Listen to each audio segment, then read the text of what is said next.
नाज़रीन गिरामी, क्या आप जानते हैं कि यहूदियों के जिस्मों से गंदी बदबू क्यों आती है और किस तरह 70,000 यहूदियों को मारकर दोबारा जिंदा किया गया था? अगर आप इन सवालों के जवाब नहीं जानते तो आज की वीडियो मुकम्मल देखिएगा, जिसमें हम इस हवाले से तफसीली गुफ्तगू करने जा रहे हैं जो यकीनन आपके लिए बाइस इल्म साबित होगी। दोस्तों, आप जानते होंगे कि यहूदियों की बहुत सी नस्लें और फिरके हैं, जिनमें से यहूदियों की एक ऐसी नस्ल भी मौजूद है जिनकी जिल्द का रंग मुर्दा इंसानों की तरह पीला होता है और इनके जिस्मों से किसी मुर्दा गली सड़ी लाश के जैसी बदबू हर वक्त खारिज होती रहती है। यहां तक कि इनका नया लिबास भी थोड़े ही अरसे बाद किसी मुर्दे के कफन की तरह गर्द आलूद और तार तार होने लगता है। ये लोग अपनी इस कमजोरी या निशानी को छुपाने के लिए भले कितने ही परफ्यूम और खूबसूरत लिबास इस्तेमाल कर लें, इनकी तीनों निशानियों में से किसी एक निशानी की वजह से पहचाने जाते हैं। ये लोगों में घुल मिलकर अपनी शनाख्त छुपा लेते हैं, लेकिन अपनी इस मुस्तकिल शनाख्त से उम्र भर पीछा नहीं छुड़ा सकते।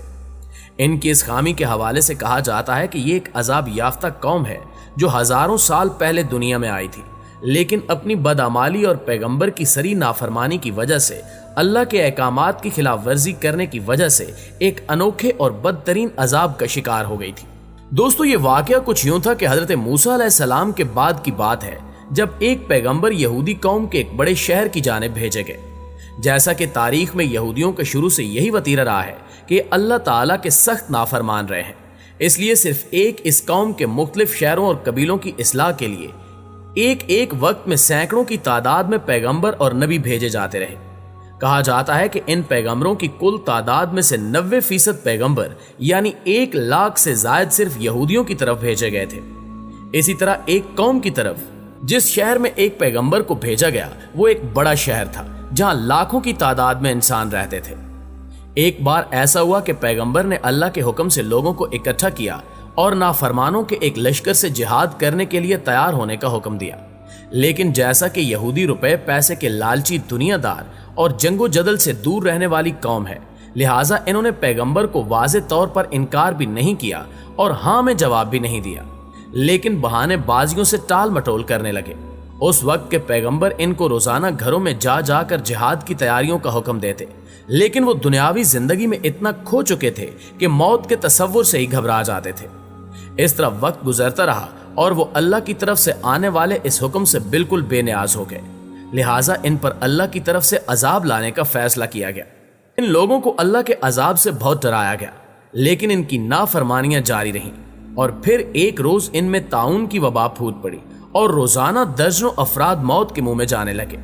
इस कौम के चालाक और होशियार लोगों ने जब ये सूरत हाल देखी तो उनको यकीन हो गया कि इनकी नाफरमानी की वजह से इन पर अल्लाह का अजाब नाजिल हो चुका है। चुनांचे वो लोग उस शहर से निकले और दूर दराज किसी जंगल में रहने के लिए चल खड़े हुए। वक्ती तौर पर जगह तब्दील करने की वजह से वो ताउन के मर्ज से बच गए, जिसको देखते हुए उन्होंने फैसला किया कि वो इसी जंगल में अपने बच्चों, दोस्तों, साथियों और रिश्तेदारों के साथ उस वक्त तक मुकीम रहेंगे जब तक इनके शहर में ताउन का अजाब टल न जाए।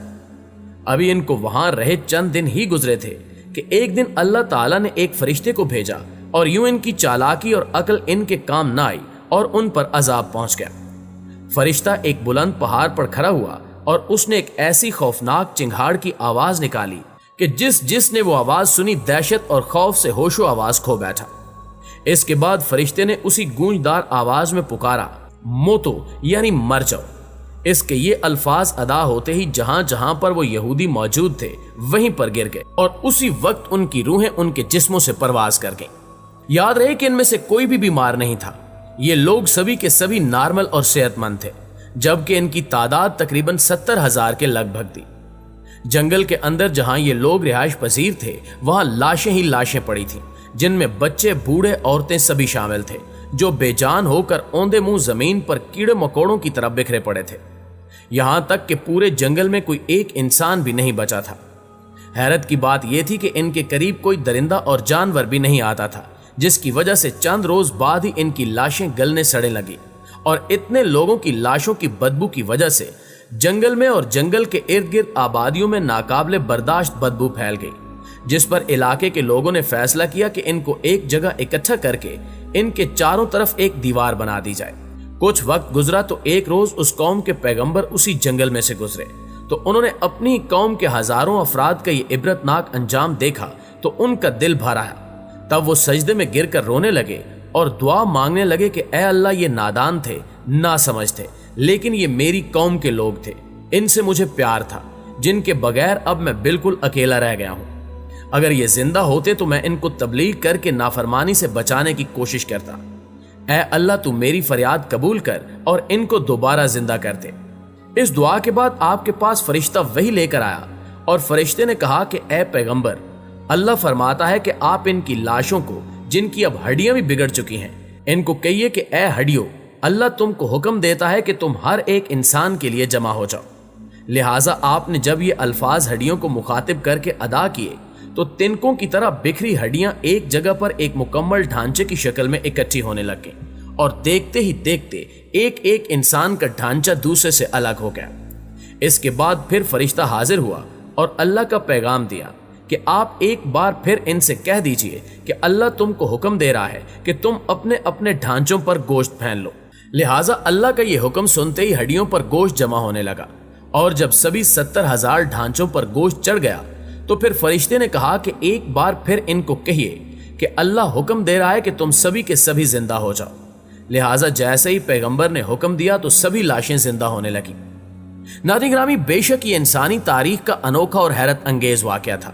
جب ایک دو نہیں بلکہ 70,000 انسان جو مر چکے تھے ایک بار پھر زندہ ہوئے۔ لیکن ان کی عذاب کی نشانی کے طور پر ان میں ایک تبدیلی آ چکی تھی، جس کے آثار آج بھی موجود ہیں، اور وہ تبدیلی یہ تھی کہ ان کا جلد کا رنگ کسی مردہ انسان کی لاش کی طرح پیلا اور زرد ہو چکا تھا۔ جس طرح 10-15 دن کے بعد کسی لاش کے جسم کا سارا خون خشک ہو چکا ہوتا ہے اور خون کے بغیر جلد بالکل پیلی پڑ چکی ہوتی ہے، لہٰذا ان انسانوں کی جلد کا رنگ ایسے ہی پیلا ہو چکا تھا، لیکن وہ صحت مند اور زندہ تھے۔ ان میں دوسری تبدیلی یہ تھی کہ ان کے جسموں سے ویسے ہی بدبو خارج ہو رہی تھی جیسی 10-15 دن پرانی لاش کے جسم سے پیدا ہوتی ہے، جبکہ تیسری تبدیلی یہ تھی کہ یہ جو لباس پہنتے کچھ دن بعد اس کی حالت مردے کے کفن جیسی ہونے لگتی، جیسے قبر میں پڑا مردہ مٹی لگنے سے اس کا کفن میلا ہونے لگتا ہے اور کمزور ہو کر تار تار ہونے لگتا ہے۔ یہ تینوں نشانیاں ان کی زندگی میں شامل ہو چکی تھیں، حتیٰ کہ ان کی آنے والی نسلوں میں بھی نشانیاں پائی جاتی ہیں، اور آج ہزاروں سال گزرنے کے بعد بھی اس نسل کے یہودی دنیا جہاں میں موجود ہیں اور ان میں یہ تینوں نشانیاں موجود ہوتی ہیں۔ قرآن پاک کی سورہ بقرہ کی آیت نمبر 243 میں اس واقعے کی سب سے بڑی دلیل ہے، جس کا ترجمہ کچھ یوں ہے کہ اے محبوب، کیا آپ نے نہیں دیکھا تھا وہ جو موت کے ڈر سے اپنے گھروں سے نکلے وہ ہزاروں تھے، اللہ نے ان سے کہا مر جاؤ اور پھر انہیں زندہ کر دیا۔ بے شک اللہ لوگوں پر فضل کرنے والا ہے، مگر اکثر ناشکرے ہیں۔